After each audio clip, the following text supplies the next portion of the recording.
Сьогодні представляємо уривки церемонії нагородження Community Recognition Awards, яку заініціював та якою провадив канадський парламентарист Іван Бейкер. Серед 70 нагороджених осіб було чимало українців, яких визначено за громадську добровільну працю. For being here at our New Year's levee and our Community Recognition Awards. Our next award recipient is Anna Ivasicu. There she is. Hi, Anna. And Anna was nominated by parents at Joseph Cardinal Stipe Catholic School.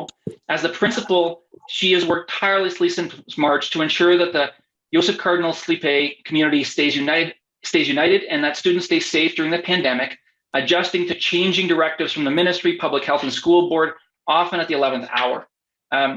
According to those who nominated her, and I believe this because I know Anna as well, she never complains, but calmly and collectively does her best to ensure her students are well looked after, allowing them to learn freely in a fun and welcoming school spirit. So with that, Anna, I'm going to unmute you if you want to say anything. Yes, I'd like to thank the Joseph Cardinal Stipe parents for nominating me for this award. I'm truly honored to receive this award. This award is shared with my team, my staff, my students, and my parents, as we all continue to recognize the importance of safety during this time. Thank you very, very much. The first award is being given to a group of people: Laura Barker, Sarah Hillier, Susan Mazan, Tammy McCarran, Louise Moran, Arisha Smith, and Arisha Suzansky. And they're all members of the 100 Women Who Care initiative, a volunteer team of women committed to community service, making immediate, direct, and positive impact on the lives of their neighbors, and have imprinted a confident and positive stamp on our community. Last year, the team began hosting a one-hour event to raise money for a local charity. And from humble beginnings, with only a handful of members who each pledge a $100 donation to the fund, these women have all made a difference in people's lives. This year, this is incredible. This year, they have raised over $80,000 for several charities, including Youth Without Shelter, Ernestine's Women's Shelter, the Stop Community Food Center, Women's Habitat, the George Hall Center for Children and Families, the Jean Augustine Center for Young Women's Empowerment, and the Daily Bread Food Bank. And in this unprecedented year of uncertainty, fear, poverty, unemployment, and homelessness, many vulnerable groups and charities that provide services have greatly benefited from their work. Everything I just read came from the folks who nominated you. So thank you and congratulations for all you've done. And I'll turn it over to you if there's something that you wanted to say. I'm honored to accept this award on behalf of the steering committee, as well as our 300 members, without whom we wouldn't have been able to raise the $80,000 that we did in our first year for local charities. And I thank you to you and to all our members. Our next award goes to the Plast Ukrainian Youth Association Toronto branch.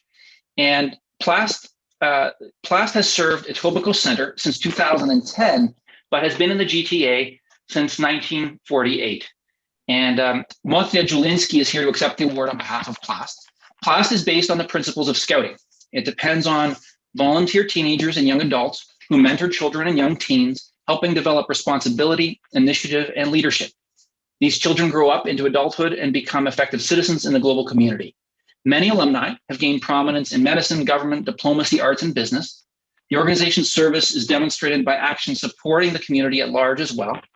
And examples of community outreach include planting hundreds of trees and bushes in Toronto, organizing blood drives, organizing annual Christmas caroling throughout the community, and holding leadership courses and camps, just to name a few. This volunteerism within the organization as well as in the community is invaluable, and the torch is passed on from one generation of leaders on to the next. I have personally had the opportunity to have a lot of friends who participated in Plast over the years. My mother was part of Plast, and I'm a big fan of the kind of education, support, and mentorship and community that Plast provides. And so Motya Julinski is here to accept the award on behalf of Plast. And Motya, I don't know if you had anything you wanted to add. Yes, on behalf of Plast Ukrainian Youth Association and all its members, I'm honored to accept the Ivan Baker Community Recognition Award. Thank you. I also wanted to thank all our volunteers who have put so much time and effort into our community, especially during this difficult time. It's meant a lot. Thank you. Thank you again. Okay. Our next recipient is Oksana Horich Pastushak. She is the executive director. Oh, there she is. Hi, Oksana.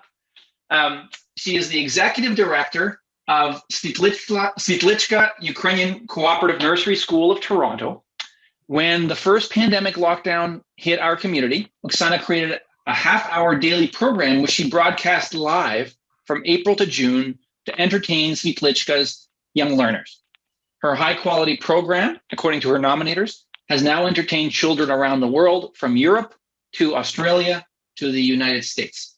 So Oksana, thank you very much for that. And I know that educators at all levels, certainly at the level that you're teaching and in elementary school and in kindergarten and in high school, have all struggled.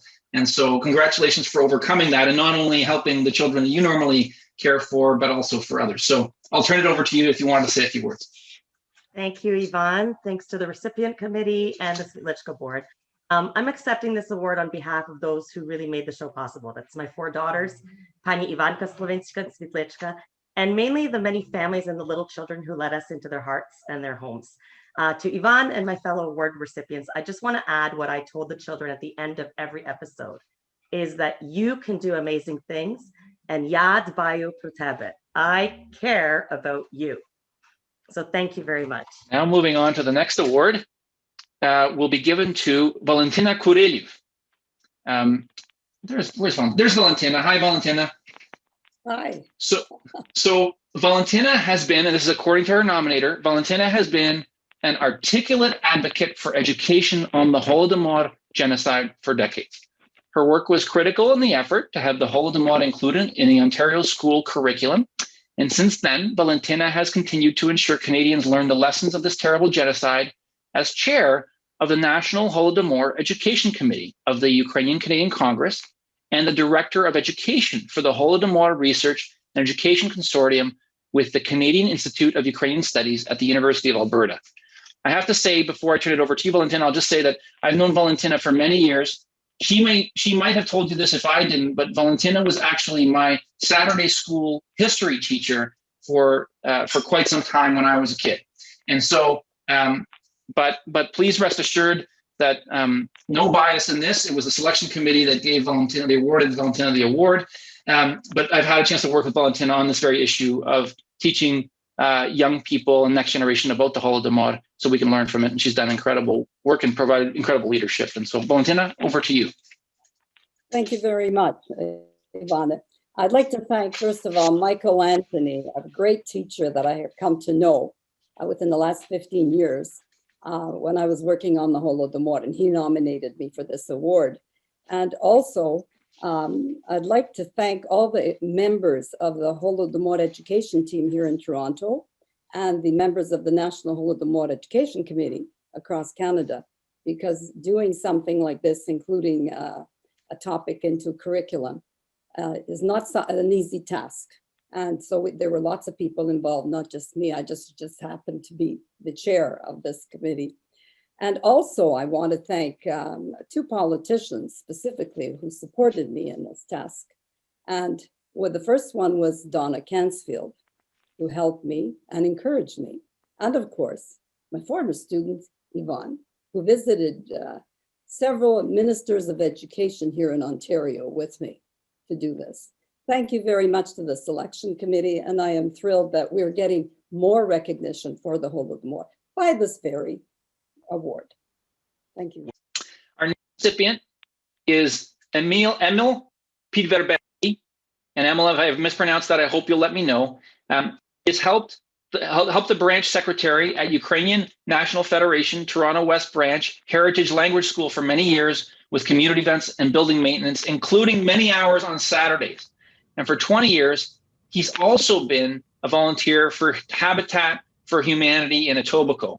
And Emil, this is another example of somebody who does a lot of work behind the scenes to help other organizations succeed. So thank you, Emil. Dziękuję. And over to you if you wanted to say something. Yes, I would like to thank the people that nominated me. I would like to thank the Community Recognition for selecting me. And I would like to congratulate all the recipients of these awards, not only for receiving the award, but for contributing to the community and helping the community grow stronger. Thank you. Our next recipient is Vasil Saluchok. He's the Vice President of the Ukrainian National Federation Toronto West Branch. And according to his nominators, has made the president's job easier with his professionalism and dedication to the branch, and in particular with organizational skills and assisting with the heritage language schools. Vasil, it's wonderful to have you here. And thank you for your service to the community. And over to you if you'd like to say something. Yes, thank you very much, Ivan. I share this award with the volunteers and staff at the Ukrainian Heritage School of UNF West Toronto, and under the leadership of our director, Svetlana Hetman. And I also congratulate all Canadians who feel it's important for their children or grandchildren to learn a second or even a third language, quite oftentimes allowing them to communicate with their parents and grandparents.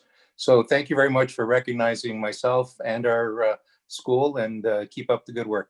Our next award recipient is Lida Samborsky. Lida has been first vice president of the St. Demetrius Ukrainian Catholic Women's League for 4 years. According to her nominators, her zeal for involving herself is contagious and has brought a refreshed sense of cohesiveness to an organization that has been in existence for over 60 years. She is also the costume mistress at the Yavir School of Ukrainian Dance. Lida, it's good to see you. Thank you for all that you're doing for the community. And I'll turn it over to you if you want to say something. Thank you. I'm humbled and honored to receive this award. I thank Nadia for nominating me and my community for giving me the for providing opportunities for volunteering. Thank you. And this is the last recipient in this category is Maxim Steranko. Now, here's Maxim. Hi. Maxim is a budding journalist whose informative, educational, and entertaining segments have appeared on the Ukrainian television program Kontakt Next Generation, and at Joseph Cardinal Sleepy School, which is here in the Etobicoke Center. He came up with the idea of launching a school newspaper, and receiving a school. Maxim then transformed the newspaper into an electronic publishing, publishing 6 online issues to help maintain the school sense of community during the difficult period. Maxim, that's really, really impressive, and really grateful for all that you're doing. And I'm sure everyone who's receiving your newsletter is really grateful to you, right? A big thank you for what you're doing. And did you want to say something? Yes, please. Thank you very much for this award. And I'm going to continue doing this schoolwork, as it makes me very happy knowing that our school can be connected through this newspaper, no matter where they are.